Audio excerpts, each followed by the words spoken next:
Hey friends, welcome back to the channel. Today is Monday, back to work, you know how it is. And I'm standing here, jeg står her, og jeg laver frokost. I'm making lunch. It's a pretty simple lunch because I'm kind of on a diet. But I thought it could be cool, not so interesting I know, but maybe useful to you if I show you what I'm eating. So, what I have is økologisk, solsikker, rugbrød. Økologisk, solsikker, rugbrød. This word is probably your enemy. Say it from here. Rugbrød, rugbrød. Solsikker, rugbrød. Det vil sige sunflower rye bread. It has sunflower seeds. Hvor smager det godt. Så kommer der lidt den her på.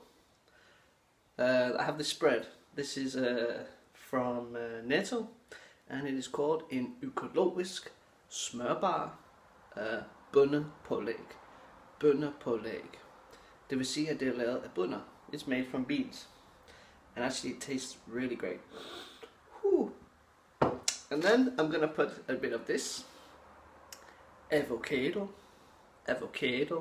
Og til sidst så har jeg ristet løg.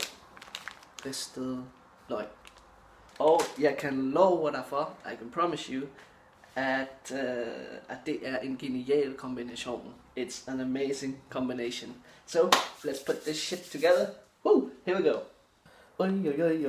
Jeg glæder mig. Pålæg på brødet. Og så kommer der lidt avocado på.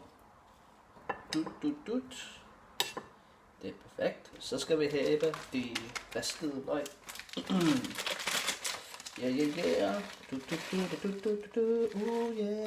Jeg er så sulten lige nu. Jeg tænker også, at vi skal have lidt salt. Så kommer der lidt salt på.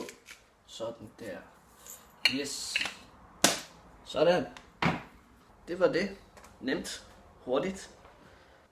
God damn it, I had to restart the camera. So I already ate 3/4 of this. Men lad os smage på det igen.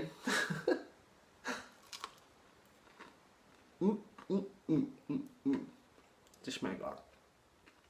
Det er virkelig godt. Simple but effective. Simple but effective. So let me know if you're going to try this recipe, or just let me know what it is that you're eating out there.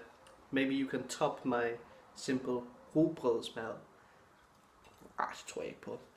Men alligevel, tak fordi du så med. Vi ses. Hej.